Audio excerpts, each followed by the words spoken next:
Mari kita berdoa. Bapa di sorga, tiba saatnya kami membuka hati kami untuk kebenaran-Mu.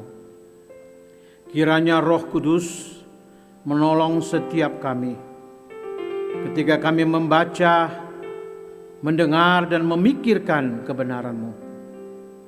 Roh Kudus, tolonglah kami supaya kami mengerti dan pada akhirnya kami melakukannya di dalam hidup kami. Di dalam Yesus Kristus firman yang hidup, kami berdoa dan mengucap syukur. Amin.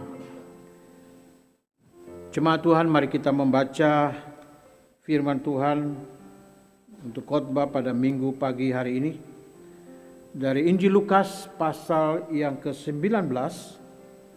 Injil Lukas pasal 19 ayat 1 sampai ayat yang ke-10. Demikian bunyi firman Tuhan, Lukas 19 ayat 1 sampai 10. Sakeus. Yesus masuk dan melintasi kota Yeriko. Di situ ada seorang bernama Sakeus, kepala pemungut cukai, dan ia orang yang kaya. Ia berusaha untuk melihat siapakah Yesus itu. Tetapi ia tidak berhasil oleh karena orang banyak, sebab badannya pendek. Ia pun berlari mendahului orang banyak, lalu memanjat pohon ara untuk melihat Yesus yang akan lewat di situ.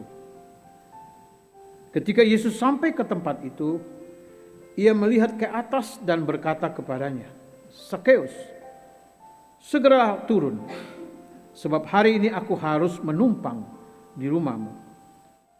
Ayat 6, Sakeus pun segera turun dan menerima Yesus dengan sukacita. Melihat hal itu semua orang mulai bersungut-sungut katanya, ia menumpang di rumah orang berdosa. Namun Sakeus berdiri dan berkata kepada Tuhan, "Tuhan, lihatlah, setengah dari milikku akan kuberikan kepada orang miskin, dan sekiranya ada sesuatu yang kuperas dari seseorang akan kukembalikan 4 kali lipat." Kata Yesus kepadanya, "Hari ini telah terjadi keselamatan pada rumah ini, karena orang ini pun anak Abraham." Ayat 10, sebab Anak Manusia datang untuk mencari dan menyelamatkan yang hilang. Hosiana.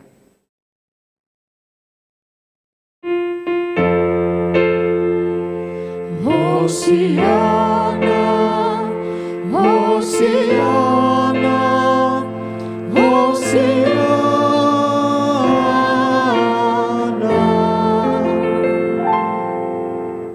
Shalom, selamat hari Minggu Bapak Ibu jemaat sekalian. Apa kabar? Luar biasa.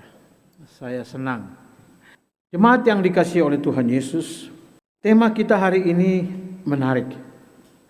Hidup yang diubahkan. Pertanyaannya, adakah orang yang hidupnya tidak berubah? Dalam percakapan sehari-hari, mungkin kita sering berkata orang ini tidak berubah. Kalimat itu benarkah? Mungkin yang dimaksudkan tidak berubah itu sifat tertentu. Tapi orangnya pasti berubah, paling tidak tambah umur, tambah tua, kan begitu. Rambut putih, rambut habis, pasti ada perubahan. Dan perubahan ini selalu membawa seseorang ke dua arah, positif atau negatif. Tapi yang pasti kita semua pasti berubah. Nah, sekarang perubahan seperti apa? Firman Tuhan akan menolong kita. Hari ini kita belajar dari seorang yang bernama Sakeus. Sakeus itu dari bahasa Ibrani sebenarnya artinya Tuhan itu murni, bersih.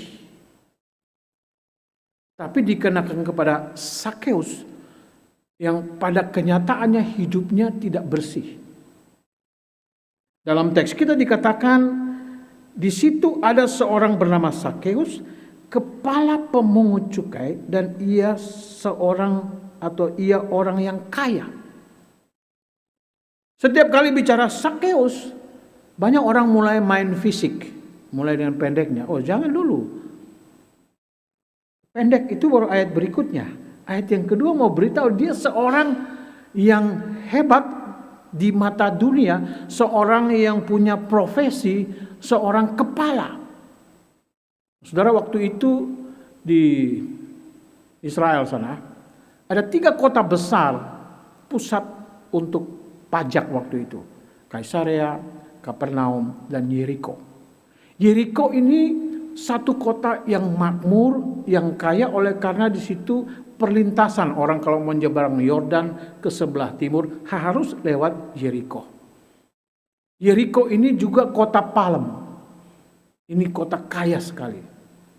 Maka itu dikatakan di sini kalau dibilang Yeriko dan di situ ada seorang pemungut cukai, dia memang harus kaya. Kan ini daerah yang subur, daerah yang kaya. Nah, saya ingin menjelaskan sedikit. Yang diubahkan oleh Tuhan dalam konteks firman Tuhan hari ini adalah seorang pemungut cukai. Bukan hanya pemungut cukai, seorang kepala pemungut cukai. Nah, saya mundur sedikit, kita lihat latar belakang ya. Kalau kita lihat Alkitab kita sampai Maleaki, lalu kita pindah ke Matius, ada apa di tengah di antara itu? Boleh lihat Alkitabnya. Antara Maleaki dan Matius ada apa? Lembaran putih, nggak ada isinya. Itu ada maknanya. Antara perjanjian lama dan perjanjian baru itu ada 400 tahun. Biasa dibilang 400 tahun masa gelap. 400 tahun tidak ada firman. Tidak ada khotbah. Tidak ada wahyu, tidak ada penglihatan. Seolah-olah Tuhan berdiam diri karena manusia makin jahat, maka Tuhan diam. Nah, pada masa diam ini Alkitab tidak mencatat apa yang terjadi, tapi sejarah mencatatnya.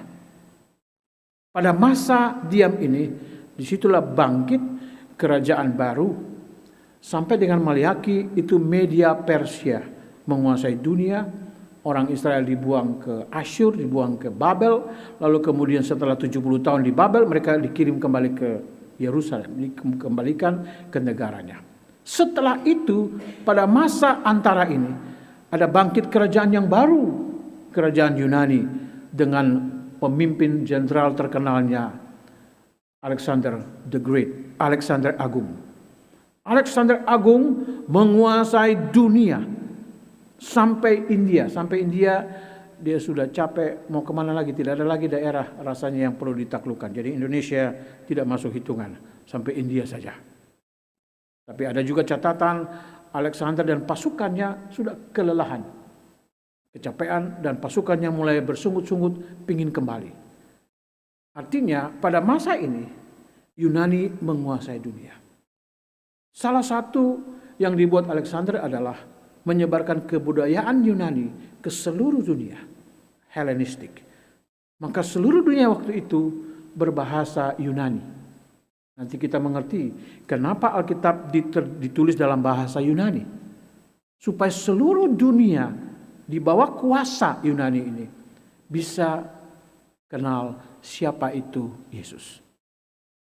Setelah Yunani, bangkit kerajaan yang baru namanya Romawi. Yunani dikalahkan. Waktu Yunani kalah, bahasa Yunani sudah menjadi bahasa seluruh dunia waktu itu. Sekarang Roma berkuasa. Waktu Roma berkuasa dengan kaisarnya yang terkenal, Kaisar Agustus. Nah, nanti kita tahu ketika Matius mulai, Yesus datang, dilahirkan, ada nama Kaisar Agustus. Kaisar Agustus seorang kaisar yang hebat.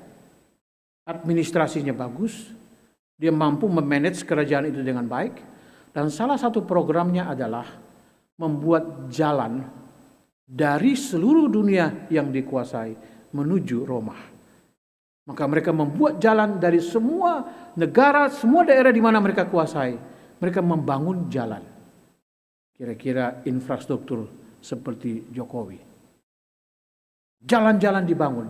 Maka ada istilah yang kita dengar, banyak jalan ke Roma. Jadi dari manapun ada tertulis di situ. Kalau dari sini misalnya nanti ada papan tertulis sekian ribu kilometer menuju Roma. Jadi orang jalan dari mana saja ujungnya harus Roma. Bapak Ibu mengerti sekarang? Yang sering ngomong banyak jalan ke Roma. Tapi dari mana itu? Ini dia sejarahnya. Nah, bagaimana membangun seluruh dunia ini? Perlu uang. Maka kemudian Romawi mulai menerapkan sistem pajak. Sekarang bagaimana memungut pajak di seluruh dunia ini? Bagaimana mengaturnya? Romawi pinter. Di setiap daerah itu ada penguasa-penguasa, ada gubernur. Nah, dalam konteks di sini misalnya Pilatus. Di bawah pemimpin-pemimpin ini nanti ada lagi bagian memungut pajak cukai itu. Nah, sistemnya waktu itu sistem lelang. Jadi ditawarin. Jadi agen-agen pajak ini menawarkan tawaran yang terbaik yang diterima pemerintah. Misalnya ada agen berkata, saya bagian pajak di sini. Saya akan store tiap bulan ke Roma, ke negara 200 juta misalnya. Saya akan store 200 juta. Ada yang nawar, saya 300 juta. Ya tentu yang dipilih yang lebih besar ya. Nah, kemudian agen-agen ini misalnya 300 juta harus di store ke Roma. Roma tidak mau tahu bagaimana kamu ambil pajak. Pokoknya 300 harus masuk ke kas di Roma. Nah, para agen ini kemudian mulai hitung-hitungan. Lalu di bawah mereka baru ada lagi pemungut-pemungut cukai. Yang praktisnya pergi ambil pajak ini. Bagaimana caranya? Maka mereka mengambil lebih dari yang seharusnya. Bisa jadi mereka tidak mau rugi. Kalau tiap bulan berhasil dapat 500 berarti mereka untung 200. 300 masuk ke pemerintah. 200 untuk agennya. Lalu dibagi lagi kepada pemungut cukai lah. Dibagi-bagi lagi. Dia merasa masih kurang. Sementara pemungut cukai yang di bawah, mereka juga tidak mau kalah. Saya punya gaji begini, maka saya harus ambil lebih lagi. Saudara sudah bisa membayangkan, waktu itu yang dipajak antara lain, semua pajak kepala namanya, usia antara 12 dan 65 tahun kena pajak. Jadi semua yang punya kepala wajib bayar pajak. Jadi kalau mau bayar pajak, potong kepala. Belum pajak bumi, tanah. Belum pajak dagang hasil, banyak sekali. Nah, saudara bayangkan, Sakeus ini dikatakan kepala pemungut, berarti dia agennya, dia pemimpin di daerah Jericho itu. Itu juga sebabnya orang Yahudi, orang Israel tidak suka dengan pemungut cukai. Karena mereka ini kaki tangannya penjajah untuk merampas, untuk merampok uang rakyat dengan segala tipu daya. Itu latar belakangnya. Jadi kalau para pemungut cukai dibilang orang berdosa, ini pengertiannya. Ada unsur politisnya di dalam, ada unsur rohaninya di dalam karena mereka tipu, kerjanya tipu, mendapatkan uang dengan cara yang tidak legal. Sekarang kita mulai mengerti. Kalau begitu siapa Sakeus? Betul, dia kaya. Bayangkan, daerah yang kaya, sekian banyak orang di situ, itu pusat perdagangan, orang lalu lalang terjadi perdagangan, makanya dia punya pendapatan daerah pasti besar.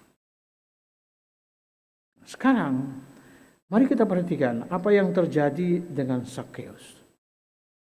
Rupanya apa yang dikerjakan Tuhan Yesus, beritanya sampai kemana-mana, termasuk ke Yeriko. Dan Sakeus dikatakan dalam ayat yang ketiga, ia berusaha untuk melihat siapakah Yesus itu. Dia sudah dengar dan sekarang dia mau lihat siapa itu. Saudara, ada yang menarik di sini. Walaupun dia kaya, kekayaannya ternyata tidak menghalangi dia untuk berjumpa dengan Yesus. Sebaliknya, kalau saudara baca sebelumnya dalam pasal 18, di situ ada seorang muda yang kaya. yang datang kepada Tuhan Yesus. Dan dia bertanya, saya harus buat apa supaya selamat? Tuhan Yesus mengucapkan hukum Taurat. Kamu harus buat ini. Dan dikatakan, semua itu sudah saya buat. Lalu apa kata Tuhan? Oke, masih satu lagi kekurangan. Pulanglah dan juallah harta milikmu. Lalu kembali ikutlah saya. Lalu apa dikatakan situ? Orang muda itu sedih hatinya karena banyak hartanya. Karena hatinya ada di hartanya. Maka dia pulang dan tidak pernah kembali. Orang ini hartanya menghalangi dia untuk datang kepada Tuhan. Sakeus berbeda. Dia sudah mendengar. Itu sebabnya Roma pasal 10 bilang, iman timbul dari pendengaran. Dia sudah mendengar siapa Yesus, dan sekarang dia ingin lebih dalam lagi. Dia ingin mengenal siapakah dia itu. Keinginan untuk berjumpa dengan Tuhan itu lebih besar dari besarnya harta kekayaan yang dia miliki. Jadi Alkitab cukup fair. Ada orang yang dengan kekayaannya itu menghalangi dia datang kepada Tuhan. Tapi ternyata juga ada orang yang kaya tapi juga mau cari Tuhan. Puji Tuhan. Kalau orang kaya yang tidak mau cari Tuhan, itu ceritanya sedih. Karena Tuhan Yesus bilang, lebih baik seekor unta masuk dari lewat lubang jarum daripada orang kaya masuk surga. Itu sama dengan tidak ada orang kaya masuk surga. Dan tidak semua orang mau jadi kaya karena pasti tidak masuk surga. Tapi Alkitab fair. Tidak selalu begitu. Ada juga orang kaya yang mendengar firman justru mencari Tuhan. Itulah Sakeus. Nah, sekarang kita lihat hidupnya sebelum dia diubahkan. Sebelum dia diubahkan, hidupnya sebagai kepala pemungut cukai, kekayaannya dia dapat dari cara yang tidak benar. Berapa banyak orang kaya tapi dengan cara yang tidak benar? Ada berapa banyak orang yang demi uang rela keluarganya hancur? Ada berapa banyak orang yang demi uang kehilangan anak-anaknya? Suatu kali ada seorang anak mungkin sekitar 7 tahun, 8 tahun usianya. Setiap kali papanya pulang, dia ingin sebenarnya. Karena dia bangun pagi, papanya sudah pergi kerja. Malam dia tidur, baru papanya pulang. Hanya weekend dia bisa berjumpa papanya. Dan mamanya turut membela papanya. Papa pergi pagi pulang malam supaya adik bisa sekolah. Supaya kita bisa makan. Tapi anak ini belum mengerti apa itu. Satu weekend dia tanya kepada papanya, "Pak, adik boleh tanya?" Silakan. Papa kerja 1 jam dibayar berapa? $25 1 jam. Kenapa kamu tanya? Rahasia, Pak. Sudah tahu anak ini diam-diam. Dia menabung uang jajannya. Sampai genap $50. Maka pada weekend beberapa waktu kemudian dia tanya lagi, "Papa, 1 jam $25 ya? Berarti 2 jam $50. Pak, adik punya $50. Boleh Papa kasih 2 jam untuk saya? Aku mau main dengan Papa." Banyak orang terlalu sibuk mengumpulkan harta. Dan pada saat yang sama dia punya kemungkinan kehilangan keluarganya. Khususnya anak. Bapak Ibu, anak-anak belum mengerti. Kita kasih dia materi, harta, uang. Bukan itu. Yang dia perlukan perhatian kita, kasih sayang kita. Bukan saya katakan uang tidak penting. Harta tidak penting, saya tidak mengatakan itu. Tapi kita perlu mengerti, anak-anak itu yang paling dia perlukan adalah belayan kasih sayang papanya. Waktu papanya.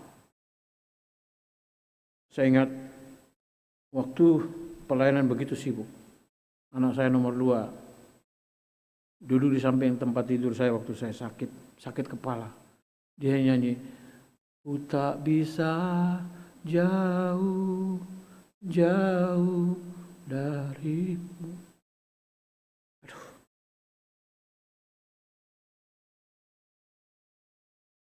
Jangan sampai alasan pelayanan. Pelayanan itu baik, bekerja itu baik. Tapi itu tidak boleh menjadi alasan untuk kita kehilangan waktu dengan anak-anak kita. Untuk membayar kembali yang sudah terbuang ini, kita bisa saja menghabiskan waktu bertahun-tahun. Waktu anak itu remaja, mulai ada pemberontakan. Dan kita heran, anak ini waktu kecil baik. Ya, tapi waktu dia masih kecil itu, kita sudah menaburkan hal-hal yang dia tidak perlu. Ada kekosongan di dalam hatinya. Maka waktu remaja, dia mulai lebih besar, dia mulai belajar mandiri, maka dia mulai melakukan hal-hal yang kita tidak pernah pikir sebelumnya. Hati-hati. Harta baik, uang baik, semua baik. Tapi dia menjadi tidak baik ketika ada bagian yang penting dari hidup kita abaikan. Memperhatikan keluarga, memperhatikan anak, khususnya masa anak-anak. Maka itu dibilang the golden years.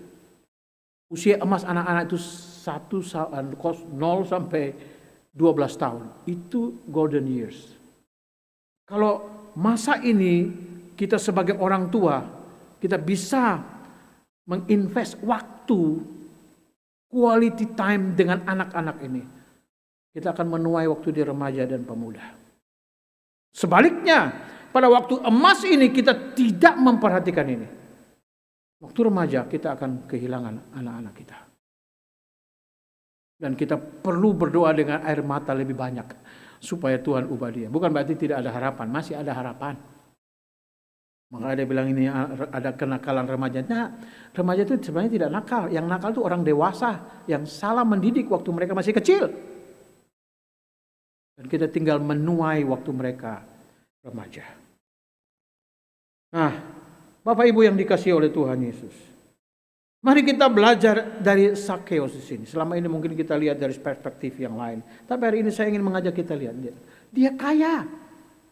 Dia sadar siapa dirinya. Dia tahu betul.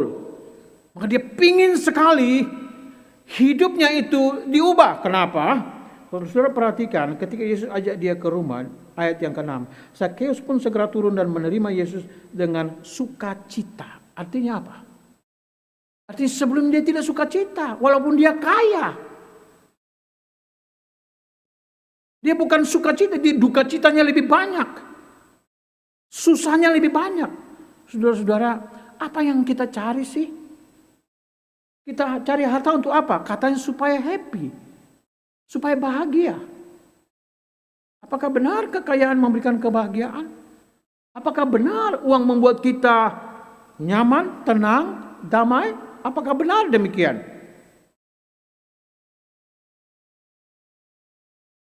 Kita bisa jawab sendiri. Tapi saya mau berikan bukti. Tahun 1923 ada sebuah pertemuan penting di Hotel Edgewater Beach, Chicago. Pesertanya 9 orang paling sukses di dunia keuangan. Sekarang tuh saya lihat ada berita-berita 9 naga. 9 orang sukses dalam keuangan. Mereka adalah orang-orang yang menemukan rahasia cara gampang mengumpulkan uang. Mereka rapat, 9 orang. Berpuluh tahun kemudian, sebuah catatan menarik perlu kita perhatikan. Apa yang terjadi dengan 9 orang ini? Orang yang pertama Charles Schwab, direktur perusahaan baja, meninggal dalam kebangkrutan. Dan 5 tahun sebelum kematiannya, dia hidup dengan berhutang. Orang kedua namanya Samuel Insulley, direktur perusahaan alat rumah tangga, mati sebagai buronan hukum dan hidup miskin di luar negeri. Orang yang ketiga Howard Hobson, direktur perusahaan gas terbesar, menjadi gila.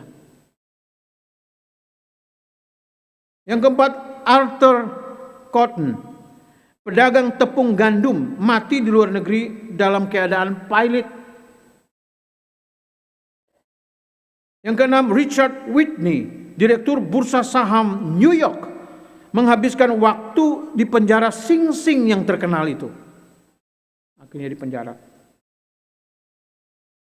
Albert Fall, anggota kabinet presiden, akhirnya dibebaskan dari penjara supaya bisa meninggal di rumah. Dibebaskan dari penjara supaya bisa meninggal di rumah. Lalu nanti kita kasih ucapan rest in peace.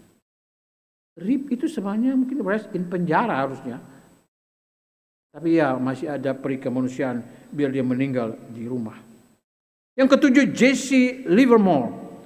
Ini dibilang beruang terbesar di Wall Street. Mati bunuh diri.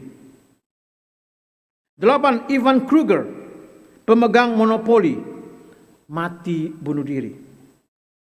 9 Leon Fraser, direktur Bank International Settlements, mati bunuh diri. 9 orang ini tahu cara mengumpulkan uang, tapi mereka tidak tahu bagaimana harus hidup. Benar? Uang memberikan kebahagiaan? Uang membuat kita lebih bisa bersuka cita? Kalau ada mengatakan iya, itu menipu diri. Karena faktanya tidak demikian. Kita bisa baca Alkitab, Kejadian sampai Wahyu, kita akan menemukan Tuhan tidak pernah memberikan kekayaan, Tuhan tidak memberkati kita supaya akhirnya olehnya hidup kita terkutuk, kita mati, bunuh diri, dan lain sebagainya. Tidak. Tuhan maksudkan semua berkat itu seharusnya supaya membuat kita makin dekat kepada Tuhan. Waktu kita dekat kepada Tuhan, kita tahu bagaimana mengelola harta itu.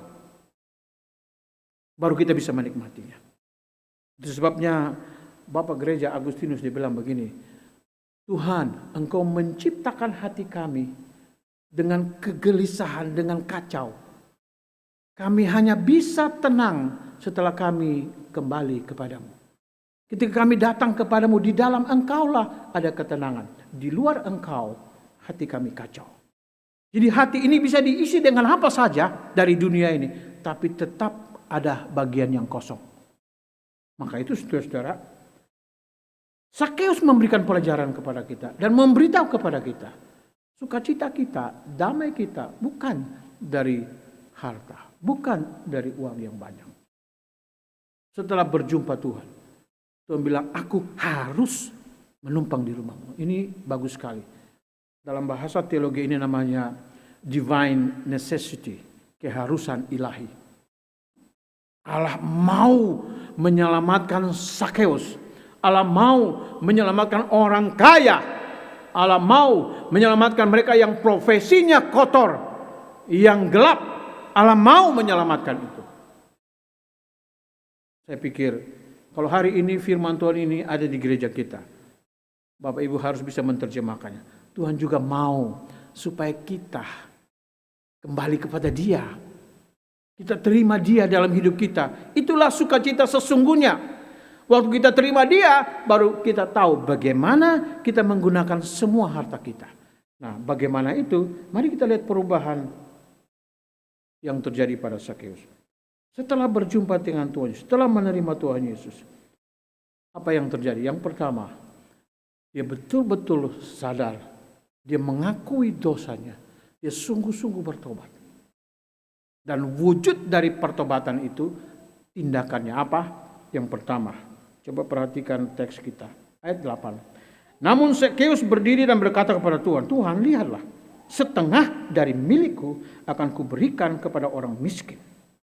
Dan sekiranya ada sesuatu yang kuperas dari seseorang, akan kukembalikan 4 kali lipat. Yang pertama, kepada orang miskin. Saudara-saudara, luar biasa firman Tuhan. Alkitab memberitahukan kepada kita tentang hal ini. Ternyata dalam 1 Yohanes 3 ayat 17, firman Tuhan bilang begini, barang siapa mempunyai harta dunia, barang siapa mempunyai harta duniawi, 1 Yohanes 3 ayat 17, dan melihat saudaranya menderita kekurangan, tetapi menutup pintu hatinya terhadap saudaranya itu, bagaimanakah kasih Allah dapat tetap di dalam dirinya? Sakeus diubah. Tadinya hidupnya untuk dirinya sendiri. Sekarang diubah. Tadinya menghadap ke kiri dan semua untuk diri dan untuk keluarga saya saja, tidak perlu dengan orang lain. Tapi begitu dia menerima Yesus, arah hidupnya berubah. Dia buat keputusan yang tidak biasa. Setengah hartanya, setengah loh. Kalau dia ini orang kaya mungkin dia punya 1 triliun. Separohnya itu dibagi ke orang miskin. Dibagi kepada orang yang berkekurangan. Lalu saudara tanya, kalau dikasih setengah, lalu setengahnya untuk bayar utang. Ya kan? Baca teks baik-baik. Bahasa Indonesia terjemahannya kurang baik di sini. Sekiranya, bukan. Dia sadar, dia sudah peras. Maka sekarang dia akan hitung dan dia akan bayar kembali. Hutang dosa diselesaikan, hutang uang juga harus diselesaikan. Jadi jangan sudah bertobat terima Tuhan Yesus, lalu hutang uang tidak diselesaikan. Harus diselesaikan juga. Ini Sakeus beri contoh yang bagus ya. Khususnya yang sedang berhutang. Harus bayar lunas. Jangan saudara ke bank, saya sudah bertobat, Tuhan Yesus sudah menghapus semua hutang saya. Termasuk kau juga saya tidak bayar. Nggak bisa begitu. Polisi yang datang. Tidak bisa begitu. Nah saudara, maka kalau saudara benar sudah menerima Yesus dan kasih itu dalam hidup saudara, saudara menjadi orang yang murah hati. Memperhatikan orang yang dalam kekurangan. Bahwa saya kiranya gereja Kristus juga melakukan hal yang sama. Jangan setahun satu kali waktu Paskah, waktu Natal baru kita sibuk kunjungi panti asuhan. Maka saya khawatir tiap Natal itu panti asuhan banyak sekali berlimpah itu karena semua mau datang.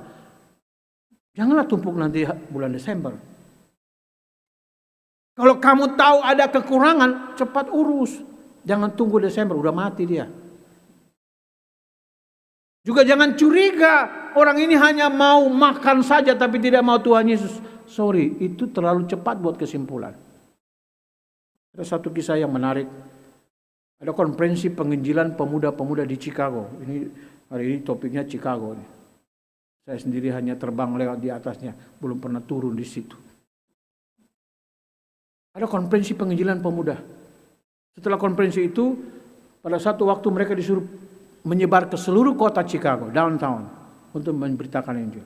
Ada seorang pemuda, dia pergi ke satu sudut jalan dan dilihat ada seorang kakek tua. Sudah mau mati, kurus kering. Lalu dia datang mau menawarkan Yesus. Tapi kakek ini bilang begini, give me a cup of soup. Lalu anak muda bilang, ini dia hanya mau sup saja. Saya tawarkan Tuhan Yesus, dia maunya sup. Ini orang tidak benar nih. Dia pulang. Setelah dia kembali ke hotel. Tapi saudara, malam itu di hotel dia gelisah. Tidak bisa tidur. Lalu dia cepat-cepat panggil taksi. Kembali lagi ke tempat itu. Waktu dia kembali ke sana, terlambat. Sudah ada ambulans dan polisi. Kakek itu meninggal dunia.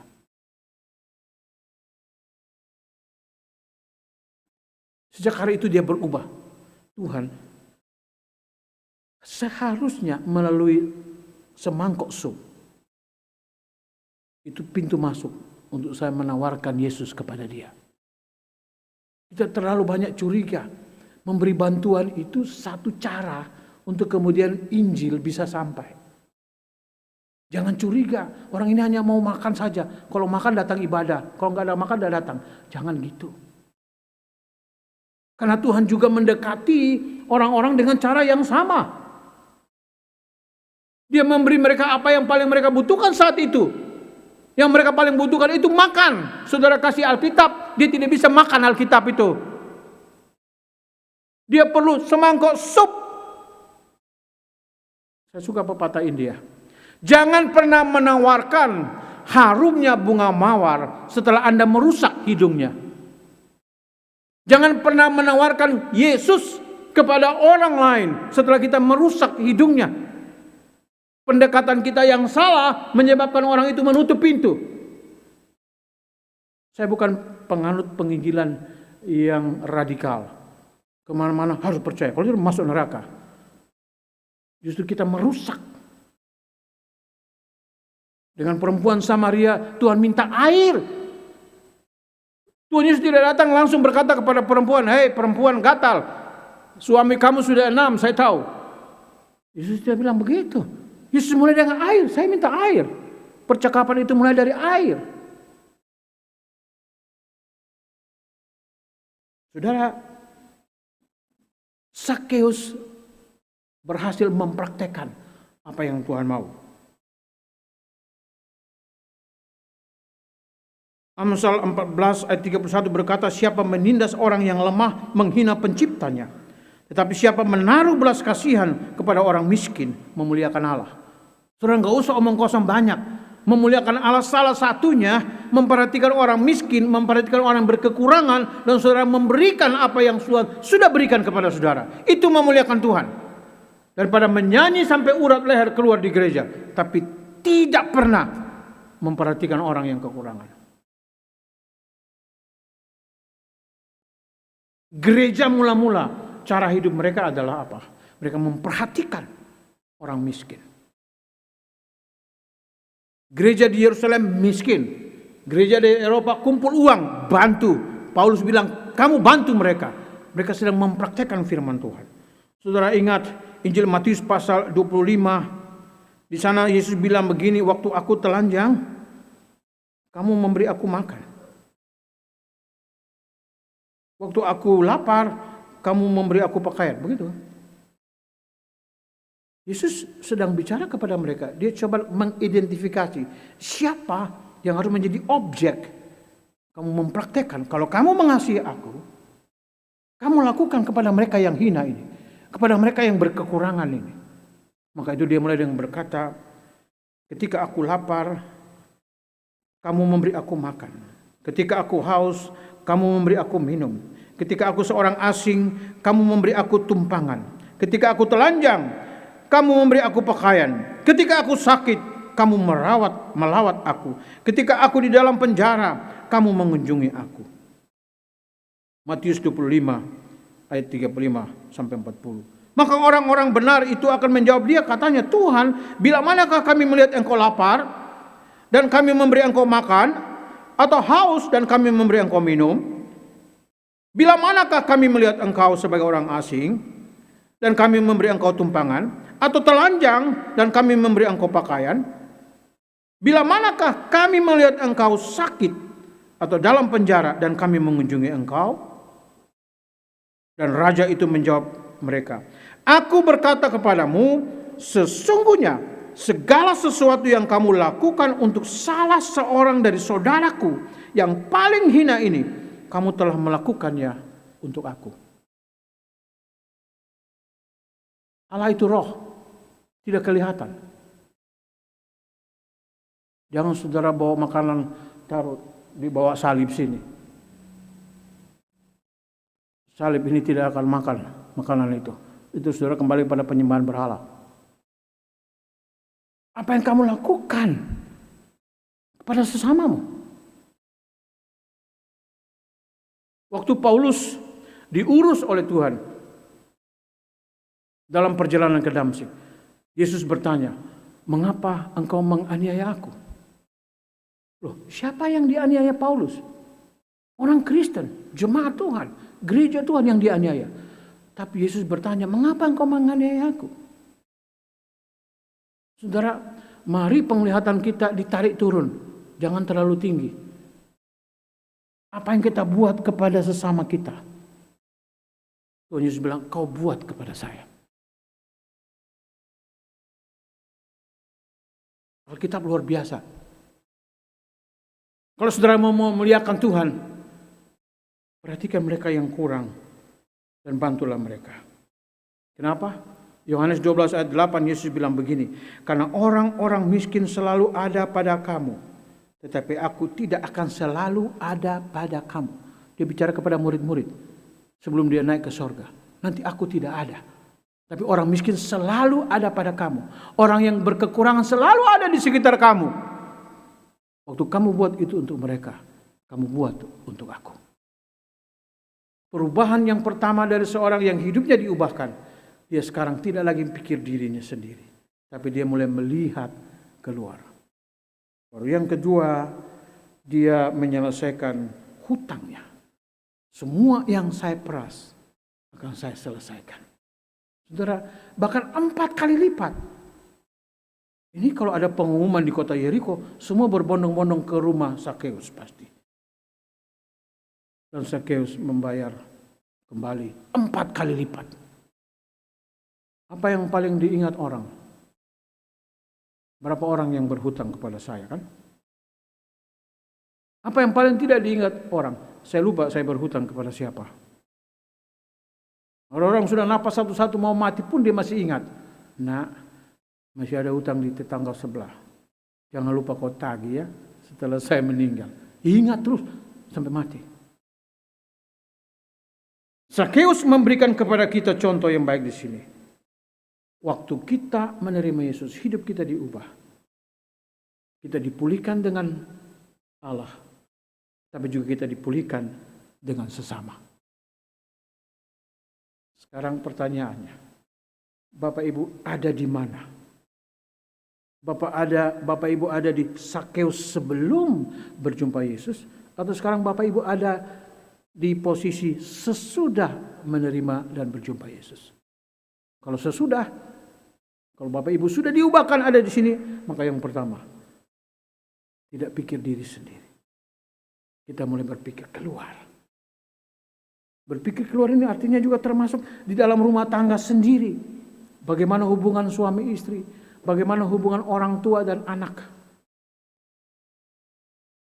Jangan menjadikan alasan tertentu untuk membenarkan kesalahan yang kita sudah buat. Papa buat ini demi kamu, betul. Tapi anak tidak mengerti itu. Dia ingin punya waktu dengan papa mamanya. Maka Bapak Ibu yang dikasihi oleh Tuhan Yesus, firman Tuhan pagi hari ini mau membawa kita kembali. Jangan sampai kita juga sementara ikut Yesus, kita mulai keluar dari jalan yang seharusnya. Mungkin kita mulai berpikir tentang diri sendiri. Kita tidak lagi memperhatikan. Ini saatnya kita kembali. Kiranya Roh Kudus menolong kita, membawa kita kembali kepada kehendak Tuhan, melakukan apa yang berkenan kepadanya. Tuhan Yesus memberkati kita. Amin. Mari kita berdoa. Kami mengucap syukur ya Tuhan. Engkau tidak pernah membiarkan kami terus berjalan di jalan yang tidak sesuai dengan kehendak-Mu. Buktinya pagi ini lewat firman-Mu, Kau memperingatkan kami supaya kami tidak salah fokus, kami tidak salah jalan. Tolong kami ya Tuhan. Kami mau belajar dari Sakeus. Rindu berjumpa Engkau, rindu melakukan firman-Mu. Hidup bukan untuk diri kami sendiri, tapi untuk Tuhan, lewat memperhatikan orang yang berkekurangan, lewat memberkati orang yang lain. Terima kasih Bapa di sorga. Biar Roh-Mu melanjutkan kebenaran ini di dalam kehidupan kami sebagai pribadi, dalam keluarga kami, dalam kehidupan bergereja sebagai jemaat. Di dalam nama Yesus, firman yang hidup, kami berdoa dan mengucap syukur. Amin.